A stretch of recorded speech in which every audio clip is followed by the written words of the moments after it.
ጨነቅ ድረስ ያንን 153 አሳ አወጡና ጎተቱና ወደ የብስ አስቀመጡ እና ጌታችን ኢየሱስ ክርስቶስ ይሄንን ካደረገ በኋላ አንዳች የሚበላ ነገር ኑ ምሳ ብሉ አላቸው። የተጠበሰ አሳ የተዘጋጀ ምግብ አዘጋጅቶ መገባቸው።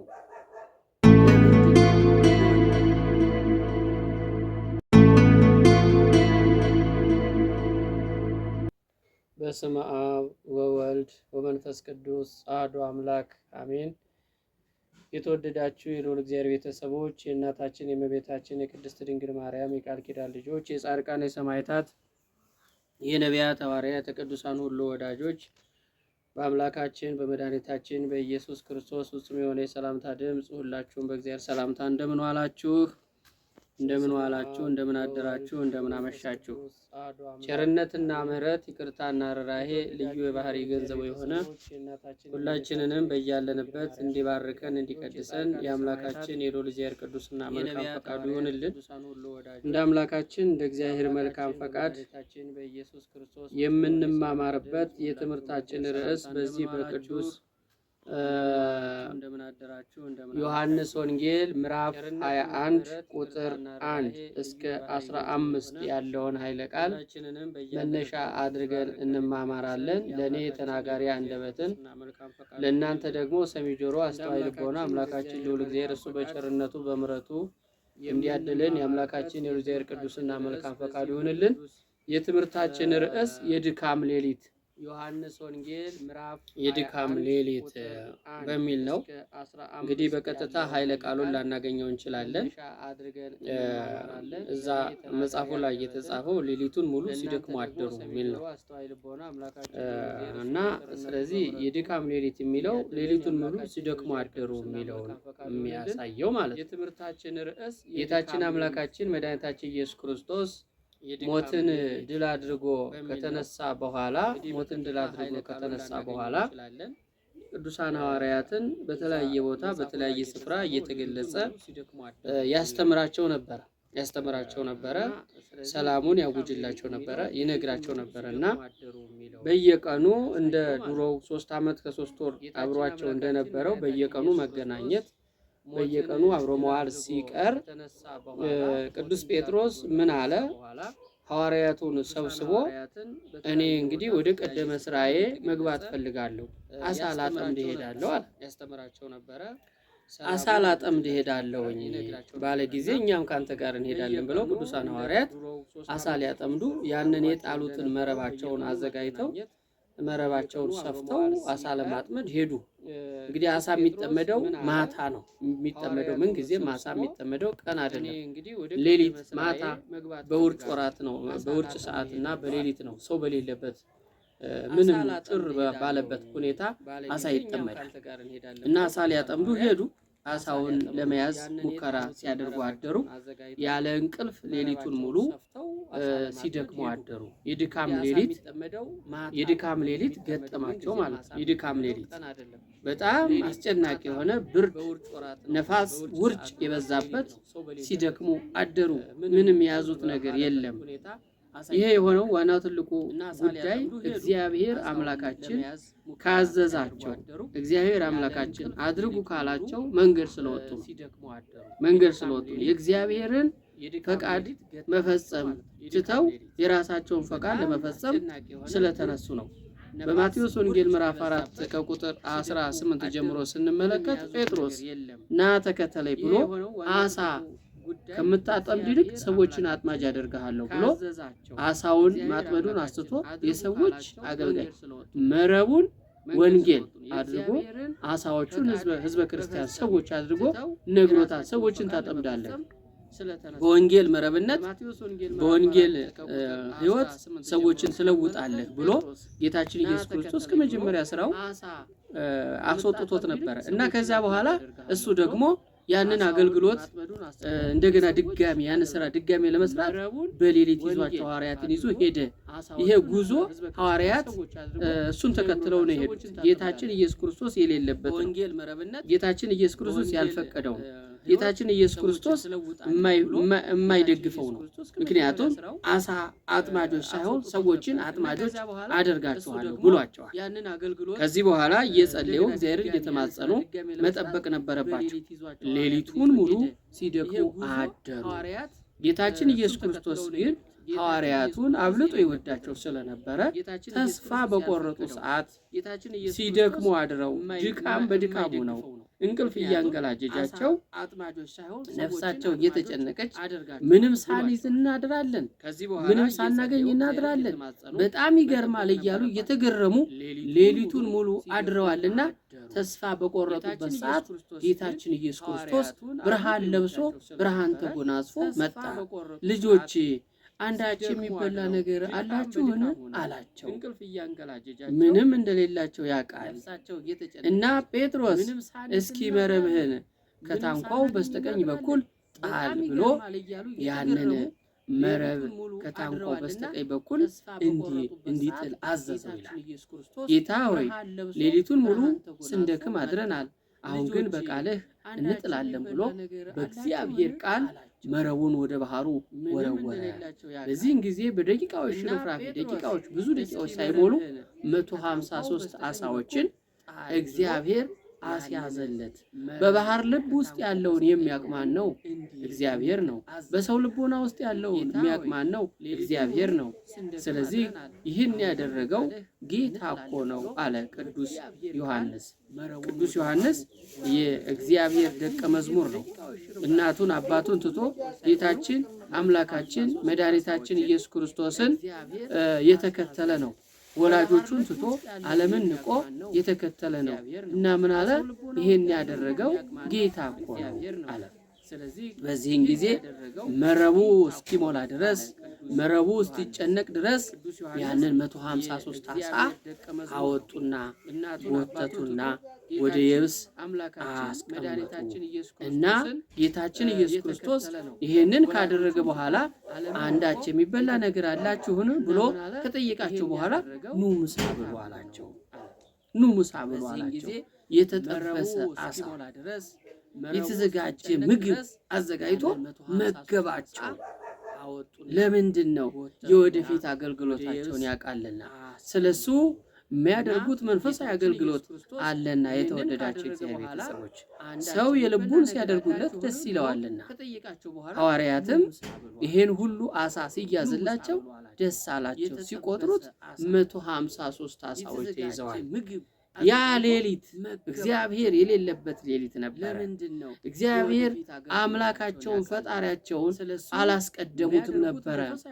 በዚህ ዘመን ንግዳችን የማይሳካው፣ ትዳራችን የማይሳካው፣ ያሰብነው የተመኘነው ሁሉ የማይሳካው እግዚአብሔርን በጸሎት አስቀድመን ስለማንጠይቀው ነው። ብዙ ጊዜ ችግሮች የሚገጥሙን፣ ፈተናዎች የሚገጥሙን እግዚአብሔርን ማስቀደም ስለማንችል ነው። እግዚአብሔርን ካስቀደምነውና እግዚአብሔር ሆይ አንተ ቅደም ብለን በጸሎት ከጀመርን የእግዚአብሔርን ፈቃዱን ከጠየቅን ይሆንልናል። ብዙ የድካም ሌሊቶችን አሳልፈናል ክርስቲያኖች። ብዙ ያልተባረክንባቸው፣ ያዘንባቸው፣ የተጨነቅንባቸው፣ የተከፋንባቸው፣ የታመምንባቸው፣ የቆሰልንባቸው፣ ያዘንባቸው ሌሊቶች ብዙ፣ የከሰርንባቸው ሌሊቶች ብዙ አሉ። ቅዱስ ዳዊት በሌሊት ተነስቼ አመሰግንሃለሁ፣ ምስጋና ላንተ ለአምላኬ ለእግዚአብሔር አቀርባለሁ ነው የሚለው። በሌሊት ተነስቼ፣ በ6 ሰዓት ተነስቼ፣ በ9 ሰዓት ተነስቼ አመሰግንሃለሁ። እንቅልፍን መስዋዕት ማድረግ ሌሊቱን ሙሉ ሲደክሙ ነው ያደሩት እነኚህ ሰዎች። ጠዋት ላይ ተስፋ በቆረጡበት ሰዓት ነው ጌታችን ኢየሱስ ክርስቶስ የመጣው። ስለዚህ እኛም ያለንን አቅማችን ሁሉ አሟጠን ስንጨርስ ተስፋ በቆረጥንበት ሰዓት ነው እግዚአብሔር ሊመጣ የሚችለው። ፈጽሞ አይጥለንም፣ አይተወንም። ቅዱስ ጴጥሮስም ተገረመ፣ ተደነቀ፣ ደስም አለው ይላል። እንግዲህ ምሳሌው 153ቱ አሳዎች እግዚአብሔር እንዲያዙ ያደረጋቸው ናቸው። 150 ሊቃውንት ለቤተ ክርስቲያን ብለው ተሰባስበዋል በአንድ ወቅት።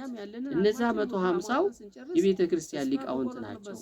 3ቱ አጋዕዝተ ዓለም ሥላሴ ናቸው። መረቡ የወንጌል ምሳሌ ነው።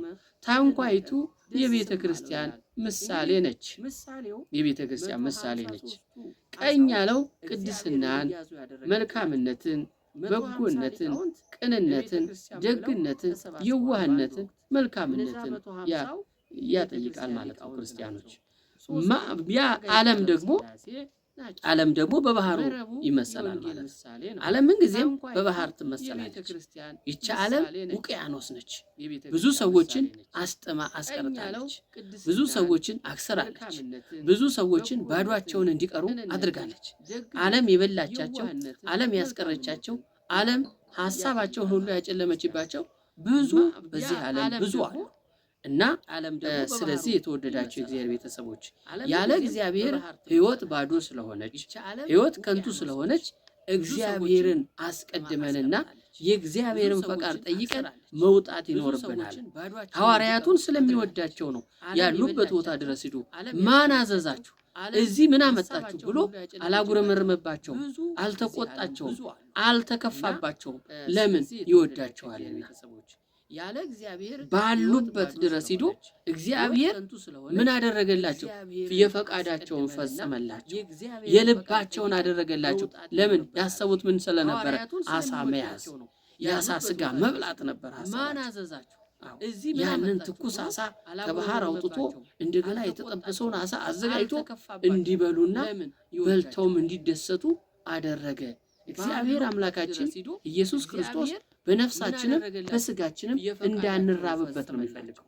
በነፍሳችን ቃል እግዚአብሔርን እንዳንራብ፣ በስጋችን ደግሞ የሰው በታች እንዳንሆን፣ በረሃብ እንዳንማቀቅ የእግዚአብሔር ፈቃዱ ነው። እግዚአብሔር እንድንራብበት አይፈልግም። በደስታ እንድንኖር ነው እግዚአብሔር የሚፈልገው። ስለዚህ እግዚአብሔር ሁልጊዜ ልጆቹን የሚንከባከብ አምላክ ነው። ግን እግዚአብሔር የሌለበት ቀን ማሳለፍ የለብንም። እግዚአብሔር የሌለበት ሌሊት ማሳለፍ የለብንም። እግዚአብሔር የሌለበት ስራ ማሳለፍ የለብንም። እግዚአብሔር የሌለበት ትዳር መምራት የለብንም። እግዚአብሔር በትዳራችን እንዲነግስ፣ በህይወታችን እንዲከብር፣ በኑሯችን እንዲከብር፣ በአጠቃላይ ለኛ ለሰው ልጆች የሚጠቅመው በጎ ስራ በመስራት እግዚአብሔርን ደስ ማሰኘት ይኖርብናል። ይሄ ነው ቅዱሳን ሐዋርያት ወደ ኋላ ተመልሰው የዓለምን ስራ እንሰራለን ሲሉ ጌታችን አምላካችን መድኃኒታችን ኢየሱስ ክርስቶስ ደግሞ ምን አደረገ? አይሆንም፣ በዚህ ተስፋ ቆርጣችሁ ወደ ኋላ አፈግፍጋችሁ መቅረት የለባችሁ። ገና ስለኔ ብዙ ምስክርነት ትሰጣላችሁ፣ ስለኔ ታስተምራላችሁ፣ ስለኔ ትሰብካላችሁ፣ ስለኔ ትናገራላችሁ፣ ስለኔ ብዙ መከራ ትቀበላላችሁ። እኔ ያደረኩትን እኔ የሰራሁትን በጎ ነገር ሁሉ ታደርጋላችሁ። በዚህ በዮሐንስ ወንጌል ምዕራፍ 14 ላይ በእኔ የሚያምን እኔ የማደርገውን ሁሉ ያደርጋል ይላል። እኔ ካደረኩትም በላይ ያደርጋል። በማቴዎስ ወንጌል ምዕራፍ 10 ላይ ደቀ መዛሙርቱን ጠራቸው፣ እንዲህም አላቸው፣ ደዌውንና ሕማሙን ይፈውሱ ዘንድ በርኩሳን መናፍስት ላይ ስልጣን ሰጣቸው ነው የሚለው። ስልጣን ሰጣቸው። ስልጣን የሚሰጥ ከፍ ከፍ የሚያደርግ ባለሟል የሚያደርግ የሚሾም የሚሸልም የሚያከብር ድሃውን ባለጸጋ ባለጸጋውን ድሃ ትንሹን ትልቅ ሀብታሙን ድሃ የሚያደርግ ማን ነው? እግዚአብሔር አምላካችን ነው። ስለዚህ የተወደዳችሁ የእግዚአብሔር ቤተሰቦች እግዚአብሔርን ሳታስቀድሙ በጸሎት ሳትጠይቁ ማንኛውንም ስራ አትጀምሩ።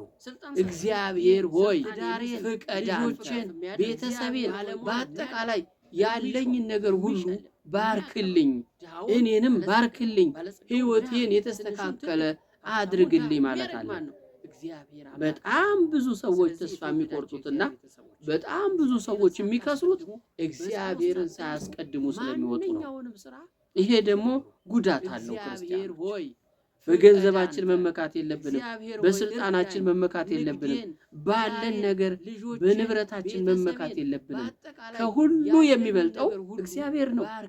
እግዚአብሔርን ስናስቀድመው እግዚአብሔር ሁሉን ነገር በበረከት እንዲሞላ ያደርገዋል። በበረከት እንዲሞላ እግዚአብሔር ያልባረካቸው በጣም ብዙ ሰዎች እግዚአብሔር ያልጎበኛቸው አሉ እንደ ክርስቲያኖች። ስለዚህ አብርሃምን ባረከው ይላል፣ ይስሐቅን ባረከው ይላል፣ ያዕቆብን ባረከው ይላል። ስለዚህ ለመባረክ ምን ያስፈልጋል? እግዚአብሔር ማስቀደም ያስፈልጋል። እግዚአብሔር ወይ አግዘኝ፣ ወዲህ ቦታ ልሄድ ነው፣ ይሄን ስራ ልሰራ ነው፣ ትዳር ልመሰርት ነው፣ ንግድ ልጀምር ነው፣ ትምህርት ልማር ነው፣ የተለያየ ሀገር ሄጄ ስራ ምሰራው እባክህ አንተ ባርክልኝ ማለት ያስፈልጋል። በድርሳነ ሚካኤልም ስንመለከት ብዙ የተባረኩ አሉ። ቅዱስ ሚካኤልን ጠይቀው በምልጃው በቃል ኪዳኑ የባረካቸውና የቀደሳቸው ሞገስ የሆናቸው ንግዳቸውን የባረከላቸው ብዙ ሰዎች አሉ። ስለዚህ እኛም እግዚአብሔር ወይ ቅደም እንበለው። ይሄን ያደረገ ጌታ እኮ ነው ብለን አፋችንን ሞልተን ለመመስከር የሚያስችለው ምንድነው ያላችሁኝ እንደሆነ እግዚአብሔር ማስቀደም ማለት ያስፈልጋል። እግዚአብሔር እኮ ፍጥረቱን አይጥልም። እንኳን አይደለም እኛ ልጆቹን የሰማይ ወፎችን ይመግባል፣ የሰማይ አሞራዎችን ይመግባል። ከሰማይ አሞራና ከሰማይ አይዋፋቶች እናንተ ትበልጣላችሁ፣ እናንተን ስፈጥራችሁ በአርአያዬና በአምሳሌ ነው የፈጠርኳችሁ አይደል ያለው። ስለዚህ እስራኤልን መና አውርዶ ደመና ጋርዶ ውሃ ካለት አፍልቆ የመገበ ጌታ ምን በላውን ምን ጠጣውን ምን ለብሰውን ያሳጠናል ብለን እናስባለን? ክርስቲያኖች ለሚያምን ሁሉ ይቻላል እኮ ነው የሚለው። ይሄንን ተራራ ከዚህ ተነቀል ብትሉት ይሆንላችኋል ነው ያለው። ስለዚህ አምነን በእምነታችን ጸንተን እንድንኖር አምላካችን መድኃኔዓለም ኢየሱስ ክርስቶስ በቸርነቱ በምሕረቱ ይርዳን። የድካም ሌሊት ከማሳለፍ እግዚአብሔር ይሰውረን። በጣም ብዙ ሰዎች በሌሊት ሲሮጡ የሚያድሩ አሉ፣ ሲደክሙ የሚያድሩ ከግድግዳ ጋር ሲጋጩ ሌሊታቸው የመከራ ሆኖባቸው። በሌሊት ሰው ማረፍ አለበት አይደል? አርፎ ማደር አለበት። እግዚአብሔርን በጸሎት እየጠየቀ ከእግዚአብሔር ጋር እየተነጋገረ ጸሎቱን ሲጨርስ ደግሞ መልካም እንቅልፍ። ሰው ድካሙ የሚለቀው እንቅልፍ ሲተኛ፣ ካልተኛ ደም ማነስም ሊመጣበት ይችላል፣ የአእምሮ መቃወስም ሊገጥመው ይችላል። ስለዚህ ሌሊታችን የሚባረከው ቀናችን የሚባረከው ማንን ስናስቀድም ነው? እግዚአብሔርን ስናስቀድመው ነው። እግዚአብሔርን ስንጠይቀው ነው።